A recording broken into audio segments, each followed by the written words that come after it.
ಕಾಂಗ್ರೆಸ್ನ ಹೊಸ ಪ್ರಧಾನ ಕಚೇರಿ ಉದ್ಘಾಟನಾ ಸಮಾರಂಭದಲ್ಲಿ ರಾಹುಲ್ ಗಾಂಧಿ ಮಾಡಿರುವ ಭಾಷಣ ಇದೀಗ ಸಾಮಾಜಿಕ ಜಾಲತಾಣಗಳಲ್ಲಿ ವೈರಲ್ ಆಗಿದೆ. ಸಂಸತ್ತಿನಲ್ಲಿ ರಾಹುಲ್ ಗಾಂಧಿಯವರ ಭಾಷಣಗಳಂತೆ ಈ ಭಾಷಣವು ತುಂಬಾ ಚರ್ಚೆಗೆ ಗ್ರಾಸವಾಗಿದೆ. ತಮ್ಮ ಭಾಷಣದಲ್ಲಿ ರಾಹುಲ್ ಗಾಂಧಿಯವರು ಬಿಜೆಪಿ, ಆರ್ಎಸ್ಎಸ್ ಮತ್ತು ಮೋದಿ ಸರ್ಕಾರದ ವಿರುದ್ಧ ಸೈದ್ಧಾಂತಿಕ ಯುದ್ಧವೊಂದಕ್ಕೆ ಕಾರ್ಯಕರ್ತರಿಗೆ ಕರೆ ನೀಡಿದ್ದಾರೆ. ಹೊಸ ಕಾಂಗ್ರೆಸ್ ಪ್ರಧಾನ ಕಚೇರಿಯಲ್ಲಿ ಮಾತನಾಡಿದ ರಾಹುಲ್ ಗಾಂಧಿ, ರಾಮ ಮಂದಿರವನ್ನ ಪ್ರಾಣ ಪ್ರತಿಷ್ಠಾಪನೆಗೊಳಿಸಿದ ದಿನ ಭಾರತಕ್ಕೆ ನಿಜವಾದ ಸ್ವಾತಂತ್ರ್ಯ ಸಿಕ್ಕಿತು ಎಂದು ಹೇಳಿದ್ದಕ್ಕಾಗಿ ಆರ್ಎಸ್ಎಸ್ ಮುಖ್ಯಸ್ಥ ಮೋಹನ್ ಭಾಗವತ್ ಅವರನ್ನ ದೇಶದ್ರೋಹದ ಆರೋಪದ ಮೇಲೆ ವಿಚಾರಣೆಗೆ ಒಳಪಡಿಸಬೇಕು ಎಂದು ವಾಗ್ದಾಳಿ ನಡೆಸಿದ್ದಾರೆ. We are getting new headquarters at a very particular time. I think it's quite symbolic that yesterday the chief of the RSS said that India never achieved independence in 1947.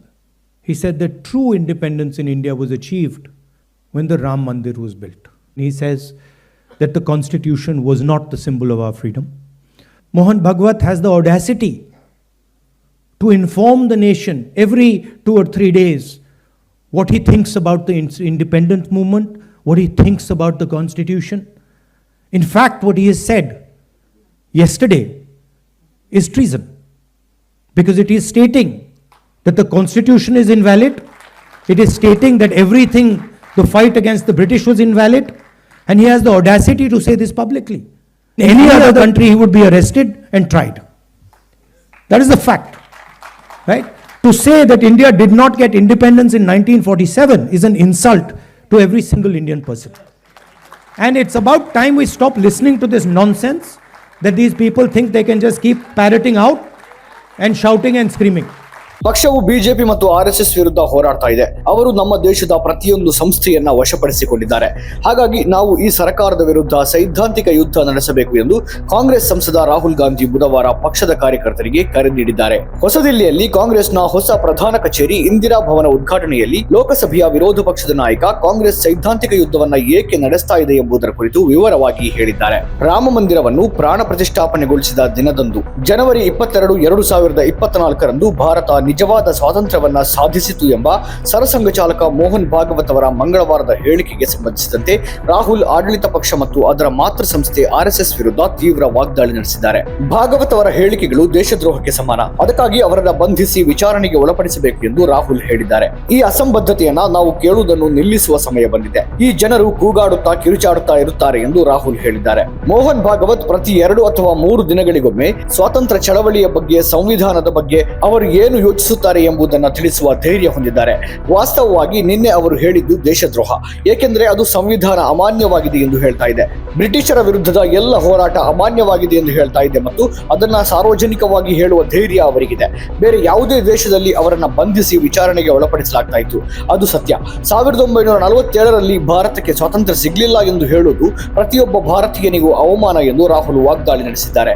Congress ನಾಯಕರು ಮತ್ತು ಕಾರ್ಯಕರ್ತರು ಪಕ್ಷವು ಬಿಜೆಪಿ ಅಥವಾ ಆರ್ಎಸ್ಎಸ್ ನಂತಹ ರಾಜಕೀಯ ಸಂಘಟನೆಯ ವಿರುದ್ಧ ಹೋರಾಡ್ತಾ ಇದೆ ಎಂಬ ಭಾವನೆಗೆ ಒಳಗಾಗಬಾರದು. ದೇಶದ ಪ್ರಸ್ತುತ ಪರಿಸ್ಥಿತಿಯ ನಿಜವಾದ ಸ್ವರೂಪವನ್ನ ಗ್ರಹಿಸುವಲ್ಲಿ ಅವರು ವಿಫಲರಾಗಿದ್ದಾರೆ. ನಾವು ನ್ಯಾಯಯುತ ಹೋರಾಟ ನಡೆಸ್ತಾ ಇದ್ದೇವೆ ಎಂದು ಭಾವಿಸಬೇಡಿ, ಇದರಲ್ಲಿ ಯಾವುದೇ ನ್ಯಾಯವಿಲ್ಲ. ಬಿಜೆಪಿ ಮತ್ತು ಆರ್ಎಸ್ಎಸ್ ನಮ್ಮ ದೇಶದ ಪ್ರತಿಯೊಂದು ಸಂಸ್ಥೆಯನ್ನ ವಶಪಡಿಸಿಕೊಂಡಿವೆ. ನಾವು ಈಗ ಬಿಜೆಪಿ, ಆರ್ಎಸ್ಎಸ್ ಮತ್ತು ಸ್ವತಃ ಭಾರತ ಸರ್ಕಾರದ ವಿರುದ್ಧ ಹೋರಾಡ್ತಾ ಇದ್ದೇವೆ ಎಂದು ರಾಹುಲ್ ಗಾಂಧಿ ಹೇಳಿದ್ದಾರೆ. ಚುನಾವಣಾ ಆಯೋಗದ ಬಗ್ಗೆ ಅತೃಪ್ತಿ ವ್ಯಕ್ತಪಡಿಸಿದ ರಾಹುಲ್ ಹಲವು ಮಹತ್ವದ ಪ್ರಶ್ನೆಗಳನ್ನ ಎತ್ತಿದ್ದಾರೆ. I'd like to say one last thing, that do not think that we are fighting a fair fight. There is no fairness in this. If you believe that we are fighting a political organization called the BJP, that we are fighting a political organization called the RSS, you have not understood what is going on. The BJP and the RSS have captured every single institution of our country. We are now fighting the BJP, the RSS, and the Indian state itself. In the last working committee meeting, I said very clearly that there is something wrong that has happened in the Maharashtra election. I said clearly that we are not comfortable with the way the election commission is holding elections. I said very clearly that the large number of new voters that have suddenly appeared, almost 1 crore new voters who have suddenly appeared, between Lok Sabha and Vidhan Sabha in Maharashtra is problematic. And I put a challenge clearly in front of the Election Commission. And I said clearly to the Election Commission through that meeting that it is your duty to make the voter list transparent to the opposition. We said clearly we want to see the voters, the names of the voters who voted in the Lok Sabha election in Maharashtra, and we want to see the name of the voters who voted, names and addresses of the voters who voted in the Vidhan Sabha election. If they were to give us that data, the problem would be solved. Because we would know for sure whether there is a problem in Maharashtra or not. But I would like to state to this meeting that the Election Commission has refused to give us that information. Now I want to ask you, why would the Election Commission refuse to give us voter lists of the Maharashtra election? What purpose is served by not giving us and the rest of the opposition the voter list of the Maharashtra Lok Sabha and Vidhan Sabha elections? Why will it damage the Election Commission to give us this list? And why are they not giving us this list? It is the duty of the Election Commission to provide transparency in elections. If there is a 1 crore increase in voters between Maharashtra, Lok Sabha and Vidhan Sabha, it is the duty and the sacred responsibility of the Election Commission to show us exactly why that has happened, and they are refusing to do it. And this is something every congressman and every opposition person has to keep in mind. There is a serious problem with our election system.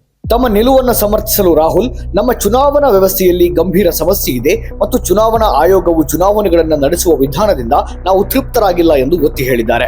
Maharashtra ವಿಧಾನಸಭಾ ಚುನಾವಣೆಯಲ್ಲಿ ಏನೋ ತಪ್ಪು ಸಂಭವಿಸಿದೆ ಎಂದು ಅವರು ಆರೋಪಿಸಿದ್ದಾರೆ. 2019ರ ಲೋಕಸಭೆ ಮತ್ತು 2024ರ ವಿಧಾನಸಭಾ ಚುನಾವಣೆಗಳ ನಡುವೆ ಮಹಾರಾಷ್ಟ್ರದಲ್ಲಿ 1 ಕೋಟಿಗೂ ಹೆಚ್ಚು ಮತದಾರರನ್ನ ಸೇರಿಸಲಾಗಿದೆ ಎಂದು ಹೇಳಿದ ರಾಹುಲ್, ಮಹಾರಾಷ್ಟ್ರ ಚುನಾವಣೆಯಲ್ಲಿ ಮತ ಚಲಾಯಿಸಿದವರ ಹೆಸರುಗಳು ಮತ್ತು ವಿಳಾಸಗಳನ್ನು ತಮ್ಮೊಂದಿಗೆ ಹಂಚಿಕೊಳ್ಳಲು ಚುನಾವಣಾ ಆಯೋಗ ನಿರಾಕರಿಸಿದೆ ಎಂದು ಆರೋಪಿಸಿದ್ದಾರೆ. ಈ ಪಟ್ಟಿಯನ್ನ ನಮಗೆ ನೀಡುವುದರಿಂದ ಚುನಾವಣಾ ಆಯೋಗಕ್ಕೆ ಏನು ಹಾನಿಯಾಗುತ್ತೆ ಮತ್ತು ಅವರು ಈ ಪಟ್ಟಿಯನ್ನ ನಮಗೆ ಯಾಕೆ ನೀಡುತ್ತಾ ಇಲ್ಲ? ಚುನಾವಣೆಯಲ್ಲಿ ಪಾರದರ್ಶಕತೆ ತರುವುದು ಚುನಾವಣಾ ಆಯೋಗದ ಕರ್ತವ್ಯ. ಮಹಾರಾಷ್ಟ್ರದಲ್ಲಿ ಲೋಕಸಭೆ ಮತ್ತು ವಿಧಾನಸಭೆಯ ನಡುವೆ ಮತದಾರರಲ್ಲಿ 1 ಕೋಟಿ ಹೆಚ್ಚಳವಾಗಿದ್ರೆ ಅದು ಏಕೆ ಸಂಭವಿಸಿದೆ ಎಂಬುದನ್ನು ನಿಖರವಾಗಿ ನಮಗೆ ತೋರಿಸುವುದು ಚುನಾವಣಾ ಆಯೋಗದ ಕರ್ತವ್ಯ ಮತ್ತು ಜವಾಬ್ದಾರಿಯಾಗಿದೆ. ಆದರೆ ಅವರು ಅದನ್ನ ಮಾಡಲು ನಿರಾಕರಿಸ್ತಾ ಇದ್ದಾರೆ ಎಂದು ದಿಲ್ಲಿಯ ಕೋಟ್ಲಾ ಮಾರ್ಗದಲ್ಲಿ ಹೊಸದಾಗಿ ಉದ್ಘಾಟಿಸಲಾದ ಕಟ್ಟಡದ ಸಭಾಂಗಣದಲ್ಲಿ ಮಾತನಾಡಿದ ರಾಹುಲ್ ಹೇಳಿದ್ದಾರೆ. ಕಾಂಗ್ರೆಸ್ ಸಂಸದೀಯ ಪಕ್ಷದ ಅಧ್ಯಕ್ಷೆ ಸೋನಿಯಾ ಗಾಂಧಿ, ಪಕ್ಷದ ಅಧ್ಯಕ್ಷ ಮಲ್ಲಿಕಾರ್ಜುನ ಖರ್ಗೆ, ರಾಹುಲ್ ಗಾಂಧಿ, ಪ್ರಿಯಾಂಕಾ ಗಾಂಧಿ ವಾದ್ರಾ ಮತ್ತು ರಾಜ್ಯಗಳ ಎಲ್ಲಾ ಉನ್ನತ ನಾಯಕರ ಸಮ್ಮುಖದಲ್ಲಿ ಕಟ್ಟಡವನ್ನ ಉದ್ಘಾಟಿಸಲಾಯಿತು. 1978ರಿಂದ ಲ್ಯೂಟೆನ್ಸ್ ಬಂಗಲೆ ವಲಯದ 24 ಅಕ್ಬರ್ ರಸ್ತೆಯಲ್ಲಿರುವ ಕಚೇರಿಯಿಂದ ಕಾರ್ಯನಿರ್ವಹಿಸ್ತಾ ಇದ್ದ ದೇಶದ ಅತ್ಯಂತ ಹಳೆಯ ರಾಜಕೀಯ ಪಕ್ಷವಾದ ಕಾಂಗ್ರೆಸ್ಗೆ ಇದೊಂದು ಐತಿಹಾಸಿಕ ಕ್ಷಣವಾಗಿತ್ತು. ಹೊಸ ಪ್ರಧಾನ ಕಚೇರಿಯು 1885ರಲ್ಲಿ ಮೊದಲ ಅಧ್ಯಕ್ಷರಾಗಿ ಓಮೇಶ್ ಚಂದ್ರ ಬ್ಯಾನರ್ಜಿ ಅವರ ಅವಧಿಯಿಂದ ಹಾಲಿ ಅಧ್ಯಕ್ಷ ಖರ್ಗೆ ಅವರವರೆಗಿನ ಕಾಂಗ್ರೆಸ್ಸಿನ ಪ್ರಯಾಣವನ್ನ ದಾಖಲಿಸುತ್ತದೆ. ಕಟ್ಟಡದ 4 ಮಹಡಿಗಳನ್ನ ಸಂದರ್ಶಕರಿಗೆ ಪಕ್ಷದ ಹಿಂದಿನ ಮತ್ತು ವರ್ತಮಾನದ ಅನುಭವಗಳ ನಡಿಗೆಯನ್ನ ನೀಡಲು ವಿನ್ಯಾಸಗೊಳಿಸಲಾಗಿದೆ. ದಿವಂಗತ ಮನಮೋಹನ್ ಸಿಂಗ್ ಅವರ ಹೆಸರಿನ ಗ್ರಂಥಾಲಯವನ್ನು ಸಹ ಕಟ್ಟಡ ಹೊಂದಿದೆ. 2016ರಲ್ಲಿ ನಿರ್ಮಾಣ ಪ್ರಾರಂಭವಾದ ಹೊಸ ಕಟ್ಟಡವು ದೇಶದ ಸ್ವಾತಂತ್ರ್ಯದ ಹಿಂದಿನ ವರ್ಷಗಳಲ್ಲಿ ಮತ್ತು ನಂತರದ ದಶಕಗಳಲ್ಲಿ ಲಕ್ಷಾಂತರ ಕಾಂಗ್ರೆಸ್ ಕಾರ್ಯಕರ್ತರ ರಕ್ತ ಮತ್ತು ಬೆವರಿನಿಂದ ಹೊಮ್ಮಿದೆ ಎಂದು ರಾಹುಲ್ ಹೇಳಿದ್ದಾರೆ. ಕಾಂಗ್ರೆಸ್ ನಾಯಕತ್ವದ ಯುಪಿಎ ಸರ್ಕಾರ ಕೇಂದ್ರದಲ್ಲಿ ಅಧಿಕಾರದಲ್ಲಿದ್ದಾಗ 2009ರಲ್ಲಿ ಹೊಸ ಪ್ರಧಾನ ಕಚೇರಿಯ ಅಡಿಪಾಯವನ್ನ ಹಾಕಲಾಗಿತ್ತು. ಆದ್ರೆ ಈಗ ನಾವು ಈ ಕಟ್ಟಡದಿಂದ ವಿಚಾರಗಳನ್ನ ತೆಗೆದುಕೊಳ್ಳುವುದು ಮುಖ್ಯ.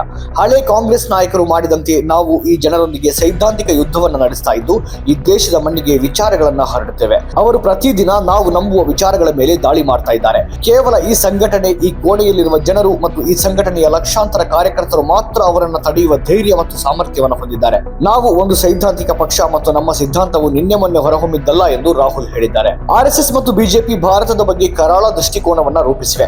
ಅದು ದೇಶದ ನಾಗರಿಕತೆಯ ನೀತಿಗೆ ಹೊಂದಿಕೆಯಾಗುವುದಿಲ್ಲ ಎಂದು ರಾಹುಲ್ ತಮ್ಮ ಭಾಷಣದಲ್ಲಿ ಹೇಳಿದ್ದಾರೆ. ಇಂದು ಅಧಿಕಾರದಲ್ಲಿರುವ ಜನರು ತ್ರಿವರ್ಣ ಧ್ವಜಕ್ಕೆ ವಂದನೆ ಮಾಡುತ್ತಿಲ್ಲ. ರಾಷ್ಟ್ರಧ್ವಜವನ್ನ ನಂಬುವುದಿಲ್ಲ, ಸಂವಿಧಾನವನ್ನ ನಂಬುವುದಿಲ್ಲ ಎಂಬುದನ್ನು ಮರೆಯಬೇಡಿ. ಅವರು ಭಾರತವನ್ನ ಗುಪ್ತ ರಹಸ್ಯ ಸಮಾಜವು ನಡೆಸಬೇಕೆಂದು ಬಯಸ್ತಾರೆ. ಅವರು ಭಾರತವನ್ನ ಒಬ್ಬ ವ್ಯಕ್ತಿ ನಡೆಸಬೇಕೆಂದು ಬಯಸ್ತಾರೆ ಮತ್ತು ಅವರು ಈ ದೇಶದ ಧ್ವನಿಯನ್ನ ಹತ್ತಿಕ್ಕಲು ಬಯಸ್ತಾರೆ. ಅವರು ದಲಿತರ ಧ್ವನಿಯನ್ನ ಹತ್ತಿಕ್ಕಲು ಬಯಸ್ತಾರೆ. ಅವರು ಅಲ್ಪಸಂಖ್ಯಾತರ ಧ್ವನಿಯನ್ನ ಹತ್ತಿಕ್ಕಲು ಬಯಸ್ತಾರೆ. ಅವರು ಹಿಂದುಳಿದ ಜಾತಿಗಳ ಧ್ವನಿಯನ್ನ ಹತ್ತಿಕ್ಕಲು ಬಯಸ್ತಾರೆ. ಇದು ಅವರ ಕಾರ್ಯಸೂಚಿ ಎಂದು ರಾಹುಲ್ ವಾಗ್ದಾಳಿ ನಡೆಸಿದ್ದಾರೆ. ನಮ್ಮ ಕಾರ್ಯಕ್ರಮಗಳನ್ನ ನೀವು ನೋಡ್ತಾ ಇದ್ರೆ ನಮ್ಮ ಚಾನೆಲ್ ಅನ್ನ ಸಬ್ಸ್ಕ್ರೈಬ್ ಮಾಡಿ, ಪಕ್ಕದ ಬೆಲ್ ಐಕಾನ್ ಒತ್ತಿ ನಮ್ಮನ್ನ ಬೆಂಬಲಿಸಿ. ಹಾಗೆ ನಮ್ಮ ಕಾರ್ಯಕ್ರಮಗಳನ್ನ ಲೈಕ್ ಮಾಡಿ, ಕಮೆಂಟ್ ಮಾಡಿ, ಅದನ್ನ ಬೇರೆಯವರಿಗೂ ವಾಟ್ಸ್ಆಪ್ ಮೂಲಕ ಶೇರ್ ಮಾಡಿ. ನೀವು ಹೀಗೆ ಮಾಡಿದಾಗ ನಮ್ಮ ಚಾನೆಲ್ ಇನ್ನಷ್ಟು ಮತ್ತಷ್ಟು ಜನರಿಗೆ ತಲುಪಲು ನೀವು ನಮ್ಮೊಂದಿಗೆ ಸಹಕರಿಸಿದ ಹಾಗಾಗುತ್ತೆ. ಇದು ನೀವು ಯಾವುದೇ ಖರ್ಚಿಲ್ಲದೆ ಕೆಲವೇ ಸೆಕೆಂಡುಗಳಲ್ಲಿ ನೀಡಬಹುದಾದ ಸಹಕಾರ. ಧನ್ಯವಾದಗಳು.